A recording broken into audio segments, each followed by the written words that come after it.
बिस्मिल्लाहिर्रहमानिर्रहीम अस्सलाम वालेकुम। मैं हूं एहसन एयाज और आपको अपने डिजिटल चैनल पर खुशामदीद कहता हूं। नाज़रीन, आज जो आपके साथ मैं मालूमात शेयर करने जा रहा हूं इंतहाई हैरान कुन मालूमात है, क्योंकि ये मालूमात हकीकत पर मबनी है और मैं खुद बड़ा ही मतलब कि हैरानगी हुई है कि ये किस तरह से पॉसिबल हुआ है। नाज़रीन, आजकल सोशल मीडिया पर जिसे जेन जी कहा जाता है या कौम यूथ कहा जाता है, माजरत के साथ मेरा मकसद किसी को भी टारगेट करना नहीं है, लेकिन ये अल्फाज यूज़ किए जाते हैं। जब इस तरह के अल्फाज यूज़ किए जाते हैं तो सुनने वाले को समझ आ जाती है कि किसकी बात की जा रही है, इसलिए मैं ये स्पेसिफिक वर्ड यूज़ कर रहा हूँ ताकि आपको समझ आ जाए। लेकिन मैं खुलकर भी बता देता हूँ, मैं पीटीआई के जो वर्कर्स हैं मैं उनकी बात कर रहा हूँ। इनके बारे में कहा जाता है कि जी ये जेन जी हैं और ये कौम यूथ है।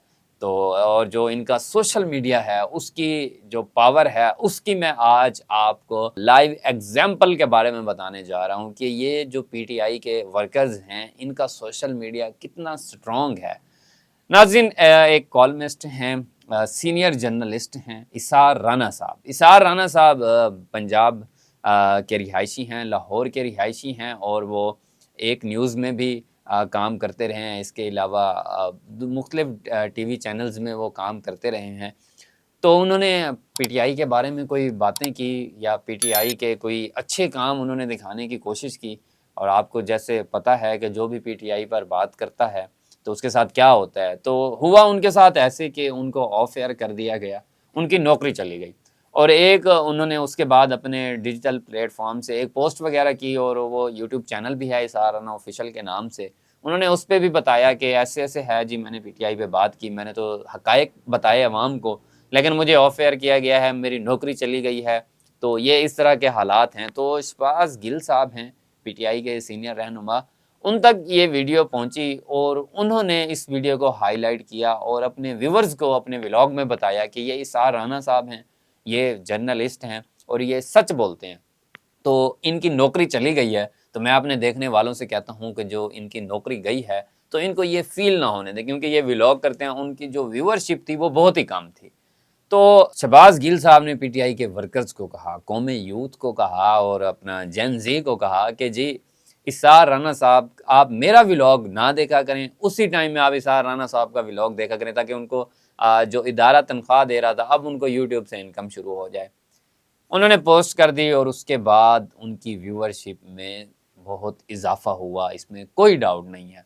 इसार राना साहब एक पॉडकास्ट करते हैं, एक वकील हैं वाजिद बावा ऑफिशियल के नाम से उनका चैनल है और वो डिफरेंट टॉपिक्स पर पॉडकास्ट करते हैं।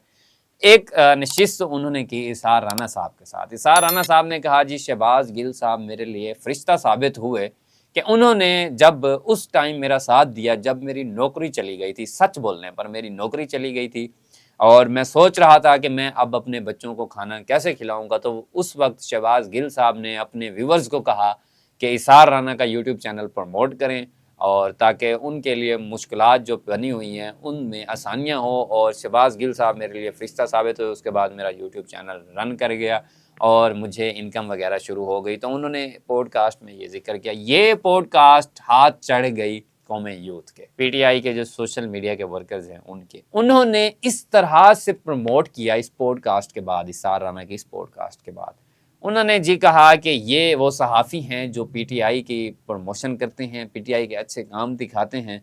इन्होंने मौजूदा हुकूमत से पंगा लिया हुआ है और मौजूदा हुकूमत ने इनकी नौकरी खा गई है, तो अब हमें चाहिए कि इनको सपोर्ट करें। उन्होंने एक पोस्ट बना के और इसार राना के यूट्यूब चैनल का लिंक दे दिया और पोस्ट के साथ अटैच करके सोशल मीडिया पर वायरल कर दिया। तो जिस वक्त ये सोशल मीडिया पर पोस्ट की गई उस वक्त जो इसार राना साहब हैं उनका एक ऑफिशियल पेज है यूट्यूब पर, ऑफिशियल अकाउंट है इसार राना ऑफिशियल के नाम से, उस वक्त उनके जो सब्सक्राइबर थे वो 26,000 थे लगभग।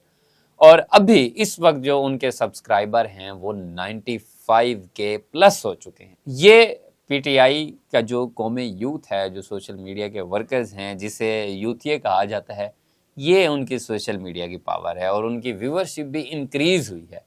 यानी कि अगर एक बंदे की नौकरी गई है पीटीआई पर बात करने की वजह से और शहबाज गिल साहब ने कहा कि इनको अकेला नहीं छोड़ना, तो कौमी यूथ ने कहा नहीं छोड़ना। और उसकी जिंदा मिसाल आप सबके सामने, आप उनका पेज विजिट कर सकते हैं, यूट्यूब चैनल विजिट कर सकते हैं, व्यूअरशिप में इजाफा हुआ है।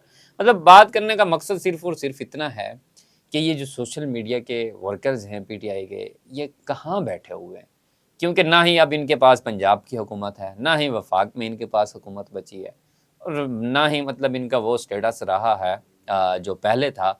ये कयास आराइयाँ जो हैं, ये जो बातें हैं, ये अब चलती रहती हैं टेलीविज़न पर, सोशल मीडिया पर, लेकिन कहीं ना कहीं ये लोग मौजूद तो हैं जो अपने हक पर बात करने वालों के लिए, जो लोग इनके बारे में बात करते हैं, उनको सपोर्ट करने के लिए ये कहीं ना कहीं मौजूद तो हैं। बहरहाल बज़ाते खुद मुझे तो एक चीज़ अच्छी लगी कि इसार राना साहब ने पीटीआई को प्रमोट किया, उनके अच्छे कामों को दिखाया, तो मैं उसमें नहीं जाऊंगा कि वो प्रो पीटीआई हैं या मुस्लिम लीग के मुखालिफ हैं। तो खैर जो उनको उनकी समझ बूझ के मुताबिक उन्होंने दिखाया आवाम को, और उसके बाद उनकी नौकरी गई। लेकिन पीटीआई के जो वर्कर्स हैं, जो सपोर्टर्स हैं, सोशल मीडिया यूज़र्स हैं, उन्होंने जिस तरह से कम बैक करवाया इसार राना साहब का, वो काबिल दीद है, और ये लाइव प्रूफ आपके सामने है। इसार राना साहब भी मानते हैं, और वो तो शहबाज गिल साहब को फरिश्ता सिफ्त इंसान कहते हैं अपने लिए, और उसके पीछे, क्योंकि अक्सर लोग ये सवाल कर रहे थे कि जी फरिश्ता बना दिया, लेकिन पता किसको नहीं था कि आखिर पस मंज़र क्या है। आखिर उन्होंने अगर एक पॉडकास्ट में बैठ कर ये अल्फाज कहे हैं तो क्यों कहे हैं। तो नाज़रीन, ये सारी सूरत हाल थी इस डॉक्टर शहबाज गिल साहब को फरिश्ता कहने के पीछे, ये सारी सूरत हाल थी जो आपके साथ शेयर की गई है।